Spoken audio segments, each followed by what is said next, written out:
클릭해 주셔서 감사합니다. 우리 옛 이야기 재미있게 들으시고 구독, 좋아요, 알림 설정 꼭 해주시기 바랍니다.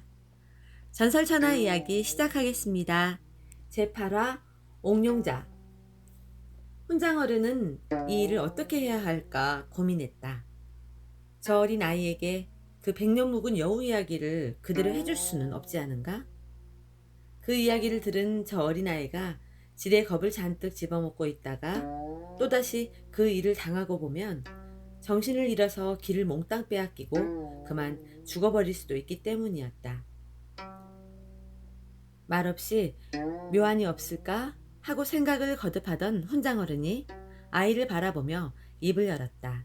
아침마다 서당으로 오는 산 고갯마루에서 그 여인이 너를 기다리고 있다가 입을 맞추고는 내 입속으로 구슬을 굴려보내 한참을 굴리다가 다시 삼켜가 버린단 말이지.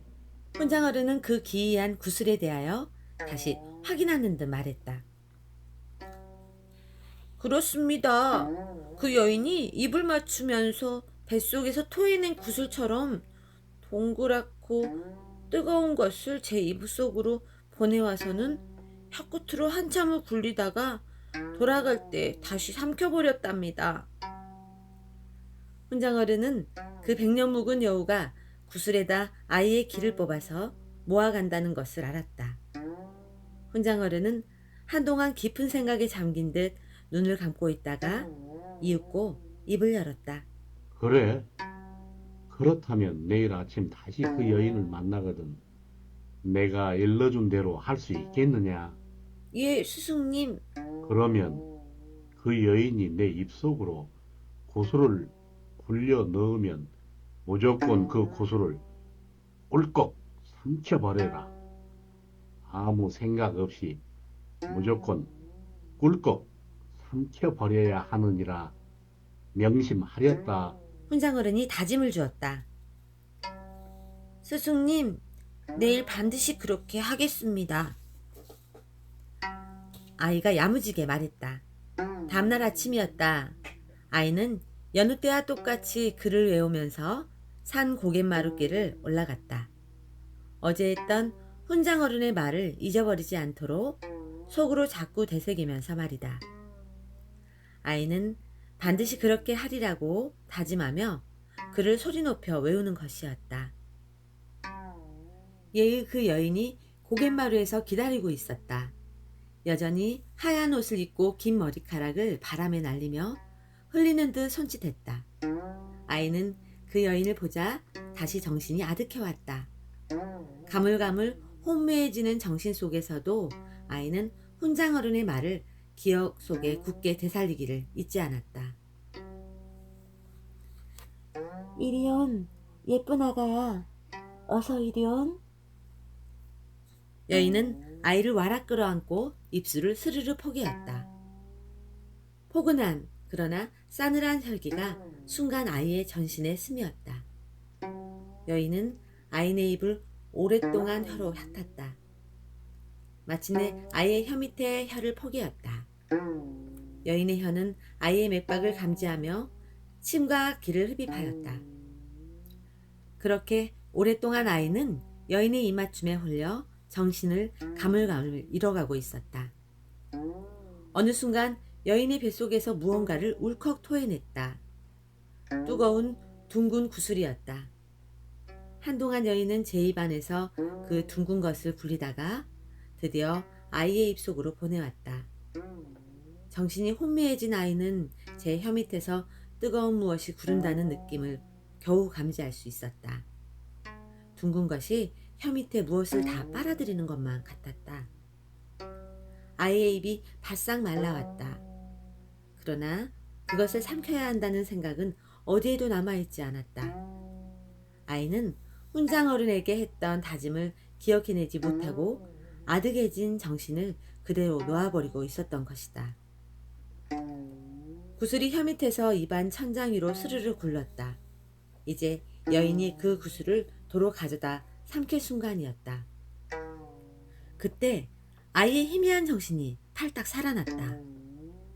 아이는 가까스로 혼장어른의 말을 기억해내고는 사납게 여인을 밀쳐내며 한 입에 꿀꺽 그 구슬을 삼키며 입을 꼭 닫아버렸다. 무언가 불처럼 뜨거운 것이 아이의 목구멍을 사르르륵 타고 내려갔다.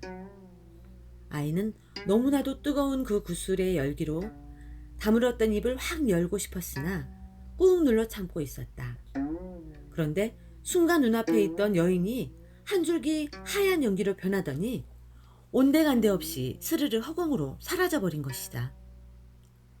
아이는 눈을 희둥그레 떴다. 가까스로 정신을 차리고 사방을 아무리 보아도 휘둘러 보아도 그 여인은 없었다. 아이는 주변을 두리번거리며 아무 일도 없었다는 듯 다시 서당을 향해 발길을 놓았다. 서당 앞마당에서 고갯마루 쪽 하늘을 바라보고 서 있는 혼장어른은 아이가 시키는 대로 그 구슬을 삼키고 무사히 오기만을 노심초사 기다리고 있었다. 잠시 후 아이의 모습이 저 멀리 산길에서 나타났다. 혼장어른은 휴 하고 안도의 한숨을 길게 내쉬었다. 아이가 서당 앞마당으로 들어서자 혼장어른이 다가가 아이를 은근한 눈빛으로 바라보며 말했다. 구슬을 삼켰느냐? 예, 스승님. 아이가 또랑또랑한 목소리로 말했다. 그래, 참 잘했구나. 혼장어른은 아침 일찍 일어나 그쪽 고갯마루에 서린 서기를 눈여겨 지켜보고 있었던 것이다. 그런데 어느 순간 그 요사스러운 서기가 사라지는 것을 보고는 아이가 시키는 대로 그 구슬을 용케 삼겼구나 하고 미루어 짐작하고 있었다.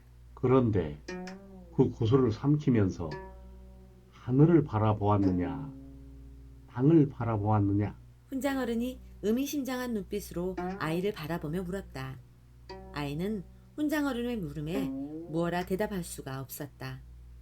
자신이 그 구슬을 삼키던 순간 땅을 보았는지 하늘을 보았는지 도무지 알 수 없었던 것이다. 잘 모르겠습니다, 스승님. 그래, 알았다. 어서 들어가거라. 혼장어른은 아이를 서당방 안으로 들어보내고 한동안 먼 하늘을 우러러보았다. 저 아이가 구슬을 삼키는 찰나 하늘을 바라보았다면 앞으로 하늘의 이치, 즉 천기를 도통하게 될 것이고, 땅을 바라보았다면 땅의 이치, 즉 지리를 도통하게 될 것이다. 옥룡자라, 옥룡자라. 혼장어른은 혼잣말로 연신 그렇게 중얼거리며 서당방으로 들어갔다. 그런데 과연 그 아이가 구슬을 삼키는 찰나 하늘을 바라보았던 것일까, 땅을 바라보았던 것일까? 아이가 100년 묵은 여우구슬을 삼킨 이 사건으로 인해 그때부터 혼장어른은 그 아이를 옥룡자라 불렀고 사람들도 그렇게 따라 부르기 시작했던 것이다.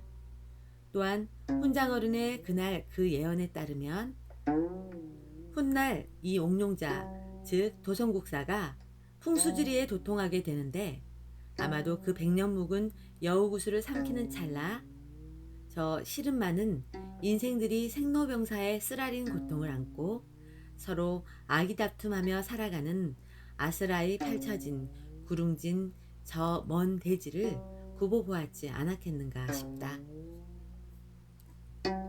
전설천하 이야기 재밌게 들으셨나요? 다음 이야기 계속해서 들려드릴게요. 구독, 좋아요, 알림 설정 꼭 해주시고 행복 가득한 날 되세요. 감사합니다.